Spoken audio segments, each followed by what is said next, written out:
ప్రస్తుతం అమరావతి అతి వేగంగా నిర్మాణం జరుగుతున్న సందర్భంలో ఒక పాటి మోస్తరు వర్షానికి వర్క్ నిలబడిపోతా ఉందండి. దానికోసంగా ప్రత్యేకించి భవిష్యత్తులో కూడా అమరావతికి మురుగునీరు మరియు వర్షపు నీరు సిటీ నుంచి బయటికి వెళ్లడం కోసం అయితే మహా కెనాల్ అనేటటువంటిది ఒకటి నిర్మించబోతా ఉన్నారు. ఇప్పుడు మనం దాని గురించి తెలుసుకుందాం. అమరావతి రాజధానికి సంబంధించి గ్రావిటీ కెనాల్ వర్క్స్ 300 యంత్రాలతో చురుగ్గా పనిచేస్తా ఉన్నారు. దాదాపుగా 8 కిలోమీటర్ల పొడవున్నటువంటి ఈ గ్రావిటీ కెనాల్ అమరావతి రాజధానికి సంబంధించినటువంటి వర్షపు నీటిని ముందు మురుగునీటిని రిజర్వాయర్ కు తరలించేందుకు ఈ గ్రావిటీ కెనాల్ ని నెదర్లాండ్ దేశంలోని టెక్నాలజీ సాయంతో పనులైతే పెద్ద ఎత్తున చేస్తా ఉన్నారు. అమరావతి రాజధానిలో నీరుకొండ రిజర్వాయర్, కృష్ణాయిపాల దగ్గర ఉండే రిజర్వాయర్, శాఖమూరు దగ్గర ఉండే ఒక రిజర్వాయర్ వీటన్నిటి కూడా శరవేగంగా జెట్ స్పీడ్ వేగంతో పనులు జరుగుతూ ఉన్నాయి. 24 కిలోమీటర్ల కొండవీటి వాగు ఏదైతే ఉందో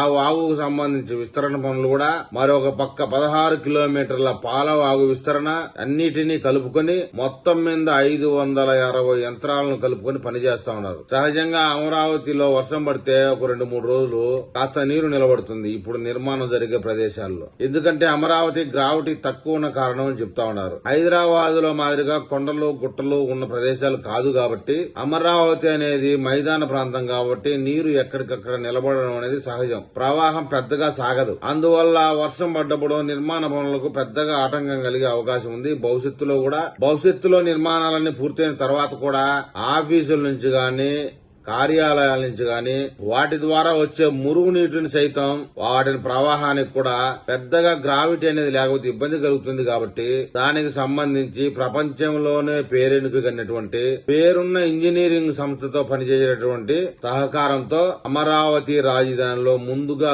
గ్రావిటీ పనులైతే పూర్తి చేయబోతా ఉన్నారు. రాబోయే 2-3 నెలల లోపలే అమరావతిలో ఈ గ్రావిటీ పనులు పూర్తయిపోతాయని చెప్తున్నారు. దాదాపుగా 40 అడుగుల లోతున 103 మీటర్ల ఎడల్పున ఈ కెనాల్ నిర్మాణం జరగబోతోంది. అమరావతి రాజధాని చుట్టుపక్కల ఏరియాలో ఎంత వర్షం పడ్డా సరే మొత్తం గ్రావిటీ మీద నీటిని లాగిపడేసే పరిస్థితి. ప్రస్తుతానికి ఈ మట్టి పనులు పూర్తయిన తర్వాత అమరావతి రాజధానిలో నిర్మాణాలకు ఎలాంటి ఆటంకము లేకుండా ఉంటుంది అని చెప్తున్నారు. ప్రస్తుతానికి మెట్ట ప్రాంతాల్లో మంచి పరిస్థితులు ఉన్నాయి కాబట్టి నిర్మాణ పనులు ఆ ఏరియాలో చురుగ్గా జరుగుతూ ఉన్నాయి. అయితే వరుసగా 4-5 రోజులు వర్షాలు పడితే గనక ఇప్పుడు తీసినటువంటి బేసింగ్ వర్క్ లో నీళ్లు ఉంటాయి కాబట్టి పనులు నిలబడిపోయే పరిస్థితి కనపడుతుంది. అదే మనం ఇప్పుడు అనుకున్నటువంటి గ్రావిటీ కెనాల్ గన పూర్తయినట్లయితే అలాంటి పరిస్థితులన్నీ తప్పుతాయి అని చెప్తా ఉన్నారు. రాబోయే కొద్ది రోజుల్లోనే గ్రావిటీ కెనాల్ విషయానికి సంబంధించి మరొక పక్క 3 అతిపెద్ద రిజర్వాయర్ల విషయం, కొండవీటి వాగు విస్తరణతో పాటు మరియు పాలు వాగు విస్తరణతో పాటు